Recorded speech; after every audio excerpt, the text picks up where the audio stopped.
Bag का पडते? आता आपण जाऊन राहिलो ना कुठे? आपल्या घरी तुझ्या बाबांकडे. ये ती बॅग आणली गेली. अथर्व असं बॅड आंटी म्हणू नये रे, ती तुझ्यापेक्षा मोठी आहे ना. तिचं नाव आहे शन्या. शन्या आंटी म्हणावं. ओके चला आणली. पण ती का दादा? ती स्पर्धा हारली ना.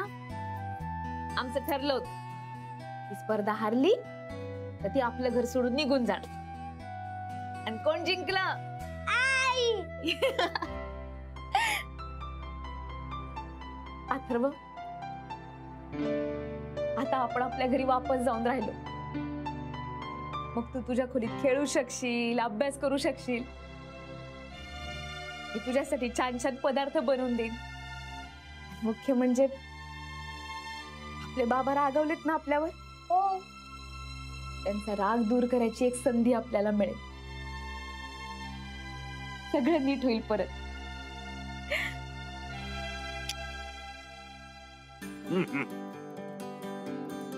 वाह भारती, काय आज जेवण बनवलं होतं ग? म्हणजे 2 घास जास्तच गेले मला. माझ्या स्वयंपाकाचं काही नाही. राधिका जिंकली ना त्या आनंदात 4 घास जास्त खाल्ले तुम्ही. पोरगी जिंकली माझी.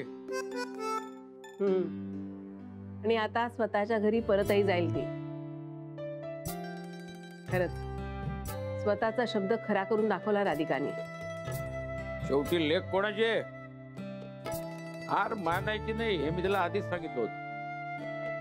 बरं झालं शून्या उद्या इथं नसेल. राधिकाला ग्रहण लागलं होतं, सुटलं. हो ना, किती सहन करावं लागलं नाही शन्यापाई.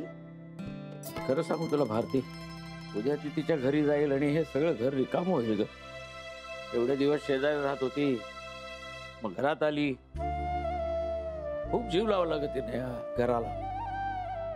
उद्या ती तिच्या सासरी जाणार म्हटल्यानंतर काय सुचत नाही ग मला.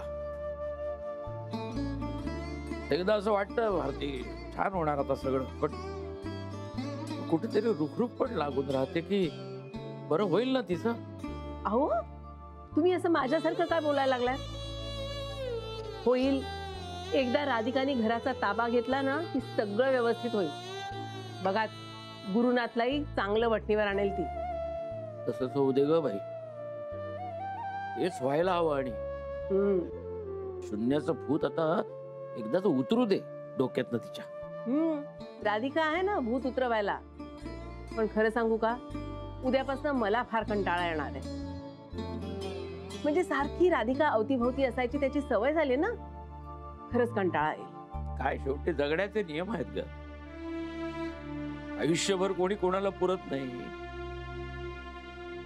त्याच्यात एवढंच समाधान मात्र आहे की राधिका सतत डोळ्यासमोर राहील. खरंय. सफरचंदाचे काप नीट परतल्यानंतर त्यामध्ये दालचिनी पूड आणि मध घालून पुन्हा नीट परतून घ्यावं. बटर लावलेल्या ब्रेडवर सफरचंदाचे तुकडे, बदामाचे तुकडे, टुटी फ्रुटी, डार्क चॉकलेट आणि मीठ घालून दुसरा ब्रेडचा तुकडा त्यावर ठेवून वरच्या बाजूला बटर लावून घ्यावं. एका बाउलमध्ये स्ट्रॉबेरी सिरप आणि क्रीम घालून सॉस तयार करून घ्यावा. तयार सँडविच पॅन मध्ये बटरवर ग्रिल करून घ्यावं आणि स्ट्रॉबेरी सॉस बरोबर सर्व्ह करावं.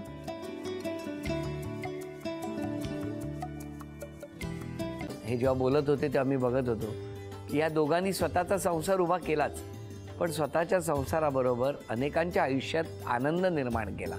तो आनंद महत्त्वाचा. हसत राहा, आनंदी राहा असं म्हणत शुभेच्छा देऊया. आणि ही झी मराठीकडून भेटवस्तू डेव्हिड तुमच्यासाठी. अभिनंदन. आणि वहिनींना तथास्तू पुणे यांच्याकडून ही पैठणी. अभिनंदन.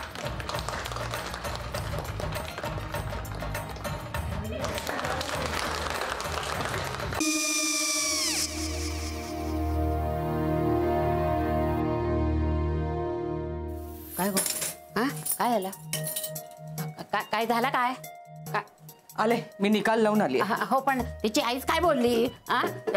तिला वाटलं का सगळ्या निशाने आपल्या चुका कबूल केल्या का? आई मी चांगलं सुनावून आली आहे.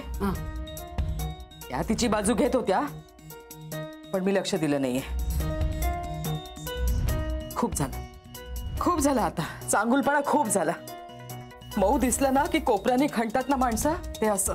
अगो पण आईच म्हणली काय तिची, पटला काय ती का? मला माहिती नाहीये. आई मी तुम्हाला नंतर फोन करते. हो. आणि आई बाबा जे बोलले त्याचं वाईट नका वाटून घेऊ. सॉरी. सॉरी काय त्या? नेहा आले. आई मी येते. हो काकू येते.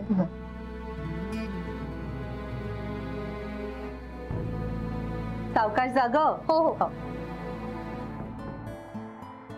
मग काय काकू, कधी उडवता लग्नाचा बार? बघूया.